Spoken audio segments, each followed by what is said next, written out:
In the city of Baghdad there lived a wealthy merchant with a wife and son. As he lay on his deathbed, he called his son to him and said, "My son, I've amassed more wealth than even princes possess. I'm leaving it all to you. Continue my business and enjoy your inheritance, but promise me one thing: never go to the city of Tiflis." Then he called his wife and revealed the secret of his wealth, giving her the key to a hidden chamber. He instructed her, "If our son squanders his inheritance and becomes poor, only then should you tell him my secrets." After the merchant's death, his son took over the business. One day he decided to travel to Erzurum with 40 camel loads of merchandise. There he encountered two men in rags, sighing and beating their chests. "What's wrong?" the young merchant asked. "Oh, it's too terrible to speak of," they replied. Feeling compassionate, the young man insisted, "Please tell me what's troubling you. I'm willing to spend all my wealth to help you." Finally, they explained, "We wish we'd never met you, sir. You'll end up just like us." "How so?" the young man inquired. "We were once wealthy merchants like you," they began. "We went to Tiflis and heard about the king's daughter, known as the world's beauty. We paid 40 gold pieces each to see her through a glass partition. We fell in love and spent all our wealth just to see her again and again. Now we're destitute." The young merchant gave them some gold coins, and the next day set off for Tiflis, despite his father's warning. In Tiflis, the young merchant paid 40 gold pieces to see the world's beauty through the glass partition. He was instantly smitten, and like the others before him, spent all his wealth and merchandise just to see her repeatedly. Broke and ashamed, he returned to Baghdad and confessed everything to his mother. She scolded him for disobeying his father, but took pity on him when he promised never to return to Tiflis. He begged her for something from his father's secret chamber to help him make a living and maintain the family's reputation. His mother gave him an empty purse, explaining, "If you put 40 copper pieces in this purse today, tomorrow they'll turn into 40 gold pieces. But be careful. Every 3 years the gold turns back into copper. It's a cyclical talisman." The young man thought to himself, "Perfect. I now have an endless source of income without having to work." Despite his promise, he immediately set off for Tiflis again.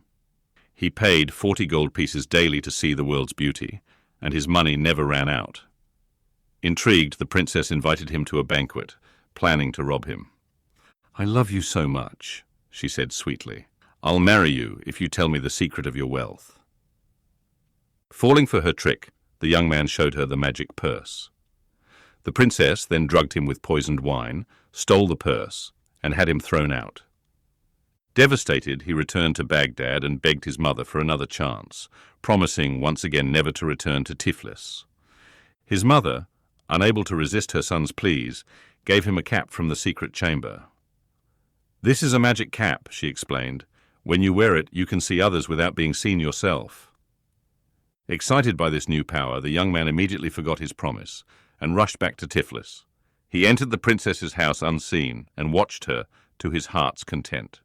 The princess and her servants sensed someone's presence but couldn't see him. Suspecting it might be the young man from Baghdad, the princess called out, "Show yourself, and I promise I'll marry you." The young man removed his cap, revealing himself. The princess, playing her part, exclaimed, "Oh, my dear, I've been longing for you. I've thought of no one else since you left. I'm yours if you'll just tell me your secret." Once again falling for her tricks, he revealed the cap's magic. The princess threw another banquet, drugged him with poisoned wine, stole the cap, and had him thrown out in disgrace. He returned to Baghdad, begging along the way. Too ashamed to face his mother directly, he asked friends and relatives to intervene. They persuaded his mother to give him one last chance. "There's only one secret left," his mother warned. "If you lose this one, we'll be left with nothing." She handed him a horn and instructed him to blow it. When he did, the mountains and plains were suddenly covered with soldiers. When he blew from the other end, the army disappeared. "Now, mother," the young man said, "let me go fight my enemies and reclaim what I've lost." Without waiting for a response, the young man set off for Tiflis once more. Upon reaching the city, he stood on a nearby hilltop and blew the horn. In an instant, a massive army appeared, surrounding the city. Panic spread through Tiflis as its people trembled in fear. The king sent messengers to ask what the young man wanted. "War," he shouted. "Don't you know who I am?" Recognizing him as the young man from Baghdad, the king called his daughter and said, "You caused this trouble. Go calm him down before we're all destroyed." The princess sent a message to the young man. "My love, I'll come to you. We'll go straight to the church to be married and then to our home. But please disperse your army so I can reach you safely." Soon after, the princess herself appeared. The young man blew the horn again, making the army vanish. The princess apologized profusely for her past actions and showered him with sweet words. She even brought a letter from her father approving their marriage. This time, the young man told her about the horn's secret, but didn't hand it over. "Well then," said the princess, "put the horn in your trunk, lock and seal it, and we'll send it to my house. It's not proper to go to church with a horn in your pocket. After the wedding, we'll check the seal and open it together. No one will steal it, I promise." The young man agreed. He sealed the horn in a box and sent it to the princess's house. As they reached the church door, the princess suddenly exclaimed, "Oh no, I forgot to say goodbye to my parents. Let me go bid them farewell, and then we'll have the wedding." Trusting her once again, the young man let her go. But as soon as she reached her house, the princess ordered her servants to break open the trunk.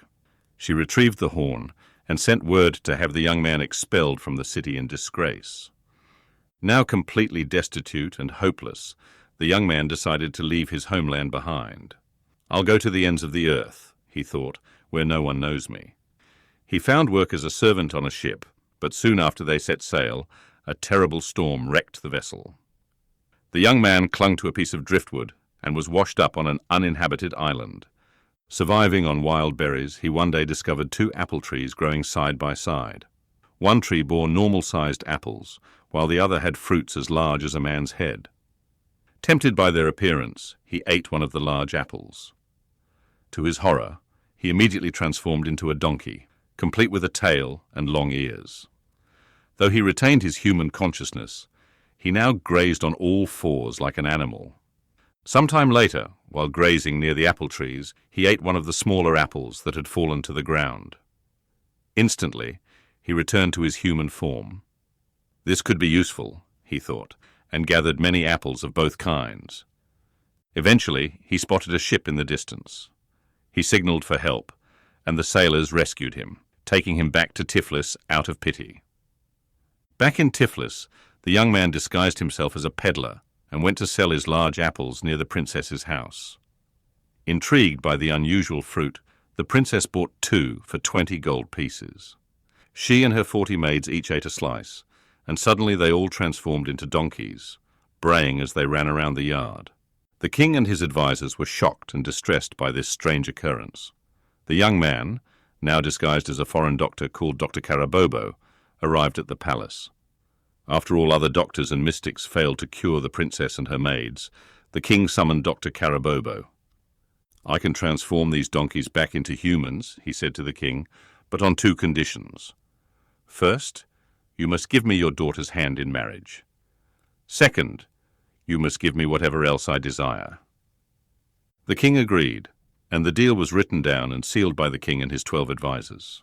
Dr. Karabobo then said, "First, bring me the 80 camel loads of merchandise your daughter stole from 2 merchants. After the king complied, he continued, "Now bring the 40 loads taken from the young man from Baghdad, along with his magic purse, cap, and horn. Also bring all the gold coins taken from the magic purse over the years." The king was astounded that Dr. Karabobo knew all this, but had no choice but to comply with the agreement. He begged only to be excused from returning all the gold, as there wasn't enough in the royal treasury. But Dr. Karabobo was unyielding, holding the horn ready to summon his army if needed. Dr. Karabobo then took out the small apples from his pocket and gave a piece to each donkey. Immediately, they all transformed back into humans. He revealed his true identity to everyone's astonishment. Taking the princess and all his recovered possessions, he set out for Baghdad. He blew the horn, summoning a vast army to accompany him.